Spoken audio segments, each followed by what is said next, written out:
sore untuk kita semua. Horas.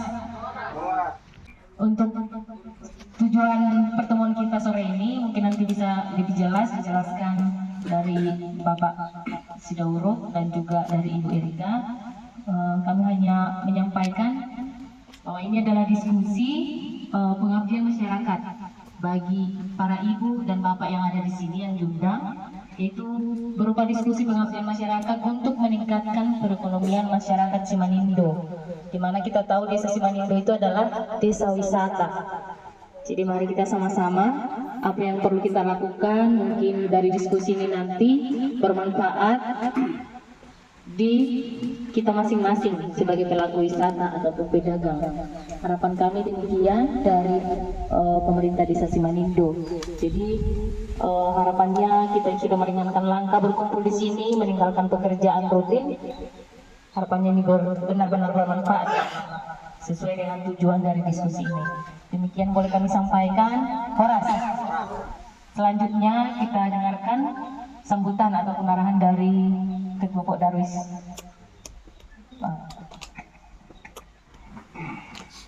Horas wanita seluruhnya, nah hormati kami Ibu Sekdes, nah hormati kami Ibu Erika Revida selaku dosen fisik dari USU. Selamat datang di desa Simanindo. Sautik sidorang nami oleh Atemadi Haroroni Aka Amang Dokdainan selaku anggota Darwis, pelaku pariwisata, pelaku UMKM, pedagang, tunggu kita di sana. Jadi di Tikion kita Rosian Usul, Ibu Erika, kebetulan guru rumah Horboro Indon, Sian Garoga, narohan yang kalau mengalian ceramah dengan Ibu On, mungkin menambah ilmu dari kita. Ibu ama asa, boy, Sian judul nau peningkatan perekonomian nih masyarakat desa Simanindo, terutama desa wisata. Jadi ramar nasib tuh masuk desa tahun selalu jadi primadona. Alai di sampingnya, orang proses soal juga kita mengembangkan bahasa segala cara tabai. Nah berkembang desa tahun, tambah berkembang musuh. Ini yang pengiduan. Kita salurna. Jadi saat di ditabai ibu penol langsung sekalian mengadakan ceramah kita. Mau lihat? Silakan. Ya, Horas. Saya Erika Revida, saya dosen fisik USU, Fakultas Ilmu Sosial dan Ilmu Politik Universitas Sumatera Utara, jurusan Administrasi Publik. Jadi saya mengajar manajemen pariwisata, kebijakan pariwisata. Nah, jadi penerapan good tourism government itu adalah penerapan pengembangan desa wisata yang baik berbasis kearifan lokal untuk meningkatkan pendapatan masyarakat. Jadi Ibu dan Bapak kita semua sepakat bahwa pariwisata itu punya tujuan yang luas sebenarnya, ya. Bisa mengembangkan budaya lokal, pendapatan masyarakat, PAD, PADes, dan juga menciptakan lapangan kerja. Gak usah lagi ke kota urbanisasi, misalnya pindah-pindah kota. Apalagi Samosir ini sudah berkomitmen untuk pengembangan pariwisata, basisnya adalah pariwisata Samosir. Nah ini kita kembangkan desa kita, rumah kita. Kita sama-sama bergotong royong kearifan lokal. Marsya Dafari, banyak lagi hal-hal yang berbasis kearifan lokal itu yang bisa kita kembangkan. Yang penting kita kebersamaan tadi, kebersamaan, komitmen seperti itu. Jadi salah satu fokus kajian saya itu adalah pengembangan desa wisata dan BUMDes, Badan Usaha Milik Desa berbasis desa wisata, pengembangan desa wisata. Jadi desa wisata ini yang mempunyai masyarakat Indonesia ini 80% itu tinggal di desa. Jadi desa ini kitalah yang punya kewajiban yang tinggal di desa ini bagaimana mengembangkan desa ini, khususnya desa wisata agar bisa meningkatkan kunjungan wisatawan dan meningkatkan pendapatan masyarakat desa. Gitu. Jadi harapan saya dulu sebelum COVID memang ini pariwisata di Samosir ini berkembang ya. Banyak sekali berkembang ya, ada juga salah satu Tabolon. Saya selalu juga tersanjung juga lihat Tabolon yang ada atraksinya itu ya. Nah jadi seperti itu. Jadi harapan saya Samosir ini kalau betul-betul sudah punya komitmen untuk mengembangkan pariwisata, kenapa nggak kita bersama-sama? Bersama kita bisa kan? Memang awal-awalnya namanya usaha, awal-awal pasti kita mungkin belum bergaji dulu di awal. Tapi kan lama-lama kalau berkembang, bermain di Instagram, bermain di TikTok, cerita sama orang, oh di sana udah ada gini loh, udah gini, pergi cerita. Jadi promosi dari mulut ke mulut pun juga dari orang yang sudah pernah itu sangat sangat berarti juga untuk bisa mengembangkan, mengenalkan desa-desa kita di mata dunia, mata masyarakat dan segala macam. Yang penting itu tadi saya pikir harus ada kebersamaan kearifan lokal tadi, Marsiana Pari, atau mungkin misalnya bagi hasil dengan sanggar misalnya. Ayo, sanggar, kalau kamu bisa ngomong semua, saya tempat, sama saya 30%, modal kita tali bersama 30%, misalnya 70%, sama kamu 30%, atau 50%, itu kan tergantung kesepakatan kita. Kalau kita kurang modal misalnya, kita kan bisa berusaha dengan bagi hasil dengan cara seperti itu. Jadi ada sama-sama untung. Ya, jadi harapan saya ya kita karena orang Batak ini dari nenek moyang kita ini memang Marsiana Pari, gotong royong, kejujuran yang penting juga, juga pertanggungjawaban, kemudian transparan. Saya kira kalau kita melaksanakan seperti itu, semua orang percaya ini akan membuat akan lebih semangat masyarakat, semangat ya untuk bisa mengembangkan desa wisata ini, karena desa wisata ini akan meningkatkan pendapatan masyarakat. Yang segi izin pertanian wisata yang butuh waktu berbeda proses. Cuman bisa dia memang seluruh pemerintah, maksudnya usul ke depan. Asal butong semua mendapat motivasi untuk masyarakat. Asal bui dan menetapkan desa wisata jadi kabupaten Samosir. Lalu nama dapat saya mengubah desa ada baru biar lebih juga namanya kalau cuma menutup fokus ke wisata. Nanti jelas musiman butuh arbet pendekatan yang mati.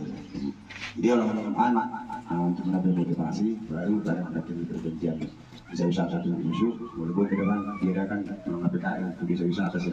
Soalnya suku-suku sini ada terjadi. Madong malah. Terima kasih Pak Darmis. Jadi memang khususnya visi usul, nah ya tong PKL itu sama siro mana tuh dinas pariwisata guys, tuh dinas pemberdayaan masyarakat. Jadi yang untuk desa kita tiada beda. Jadi memang ya berbeda di dinas pariwisata itu langsung ke dinas, yang ke desa, ke kantor pemberdayaan masyarakat. Kebetulan di desa kita ini ada 2 tempat homestay, Bu. Jadi artinya masih ada beberapa lagi, cuman yang dia untuk bentuk rumah adat ada 2. Terus yang di Pantai Langat, dia view-nya itu langsung ke pantai. Itu tamunya sudah banyak yang tahu lah. Artinya promosinya juga bagus. Kendalanya di ini. Di Singapura yang kita ada pakai wisata malam, kita juga punya homestay. Masalahnya itu belum ada berkembang. Sampai saat ini ada sekitar baru 5 kali yang menginap di sana. Jadi karena keadaan seperti itu, dulu saya usulkan, Pak, boleh dari sana nanti untuk pengabdian dari USU langsung ke desa Simanindo. Kita gimana sih caranya supaya nanti desa kami itu, apalagi yang namanya homestay, supaya berkembang sebenarnya. Di situ dia bilang oke gitu, tapi sampai saat ini nggak ada. Cuma atau mungkin kami harus jemput bola ke sana, kami juga tidak tahu masalah. Jadi untuk masalah homestay itu memang seperti yang dibilang Pak Salu sudah saya usulkan waktu itu untuk usul. Memang betul sampai saat ini belum pernah. Kalau dari Nolimet udah ada beberapa kali seperti itu. Ada yang dalam manukun. Sebelum kita tadi memulai, kita udah ada ya nanti kita kasih gaji lagi Bu. Dan saya sudah menyampaikan tadi ya, kalau saya begini, Ibu sampaikan begitu. Oke, nanti kita lihat. Tapi sebenarnya yang bilang itu sudah banyak juga. Tapi ya mungkin entah kami yang kurang atau kayak mana, nanti kita kasih kembali ya. Nah itu dari segi di Hutabulong. Karena objek wisata yang khusus di Desa Simanindo ini bukan hanya Hutabulong Bu. Masih banyak homestay yang dibilang Bapak ini tadi, Langat, Singapura, Menara Pandang, ya kan. Semua perlu, kalau dibilang promosi, kalau aku rasa rata-rata orang kita sendiri promosi di Facebook masing-masing ya. Tapi kita nggak tahu di mana kendalanya. Jadi yang harapan kami Bu, kami meminta ya saran Ibu gimana? Nah untuk objek-objek tertentu, kalau Langat mungkin udah lumayan ya tangannya ya Bu ya. Yang dibilang Bapak ini mungkin yang di Singapura ya.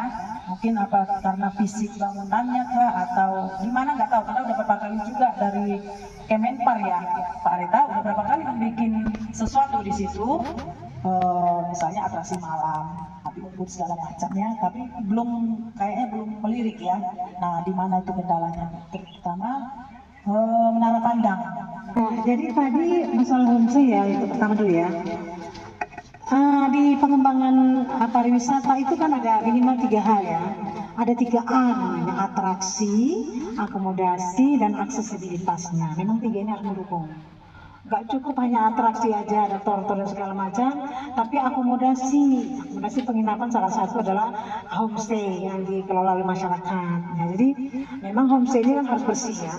Kalau pariwisata harus bersih, bukan mesti keramik, enggak.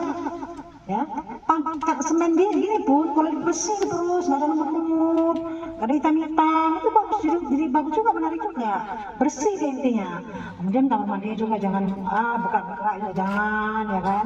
Kemudian sapu bersih dan tertata dengan baik, nggak ada abu-abu misalnya, ini sangat menarik. Ini homestay. Jadi memang homestay ini bantu masyarakat untuk bisa, ini kan rumah masyarakat homestay ini, bisa disewakan dan bisa meningkatkan pendapatan masyarakat. Nah, tapi masalahnya ini kan promosi yang kurang. Jadi di mana-mana pun Bu, promosi itu sangat-sangat penting, gitu ya. Jadi promosinya nggak cukup 1 orang. Berapa orang semuanya? Ini kan podarnya 20 orang memposting di TikToknya. Masing-masing TikTok 20 orang punya TikTok ini mengembangkan desa wisata Menara Pandang kah itu, atau desa wisata Simanindo kah dikembangkan 20 orang ini. Orang kan melihat makin banyak yang mempromosikan, makin bagus, makin sering dilihat orang tiap hari maunya. Nah, homestay, kebanyakan homestay itu kenapa orang banyak nggak menginap di sana? Kadang satu mahal harganya, Samosir paling mahal ya. Kadang homestay di sini lebih mahal. Jadi orang lihat kondisinya seperti ini dan kondisinya maaf ini kurang bagus, misalnya masih banyak yang kurang signifikan, toiletnya pun masih maaf ini ada yang kerak-kerak misalnya, ada lagi misalnya toiletnya di luar.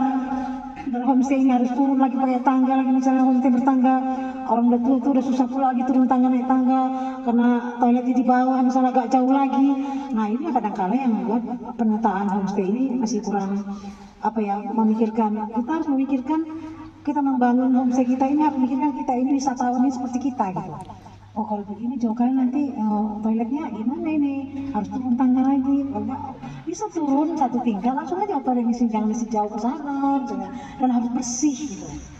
Bersih dari situ ya, kemudian atas saja sabunnya yang bersih itu saya katakan bukan keramik, betul diberus sampai putih dia semennya itu, semen kasar pun dia, nggak semen kamar mandi kan harus semen kasar ya kan, bukan halus licin, kasar pun dia tapi betul-betul dibersih, nggak ada hitam-hitam. Saya kira ini dan promosi satu. Promosi di TikTok, semua orang. Saya kira ibu mau sering juga lihat TikTok. Desa wisata Simanindo Menara misalnya yang bagus. Nah ini kan bisa, bagus ternyata. Saya tiba-tiba di Utah tadi, saya terasa yang itu ya. Ketika saya di sana itu, bagus juga Utah ini ya, ada penampilan, ada taksi namanya. Ada atraksinya, orang diajak menari, motor. Dengan diajak motor itu kita merasa sense of belonging, kita merasa memiliki itu Utah itu, bayar 50.000 gitu kan. Kemudian setelah itu baru orang ke museum. Artinya musim itu melihat ada apa gitu kan, gambar-gambar ini seperti itu dikenalkan musim-musim itu. Tapi orang pertama yang untuk itu ada atraksinya, gitu. Ya jadi memang perlu kerjasama. Tadi kearifan lokal itu memang kerjasama. Nggak bisa membangun desa wisata itu nggak bisa sendiri. Harus banyak orang bekerjasama, masyarakat gotong royong. Nah jadi kemudian ada lagi misalnya komitmen jelas juga. Kita ada komitmen itu salah satunya kearifan lokal. Karena orang Batak ini kan tegas, komit kan, kenapa nggak itu yang kita jalankan misalnya. Nah, kemudian tadi kita bikin iuran dulu misalnya ya kan? Desa Wisata Simanindo, Hora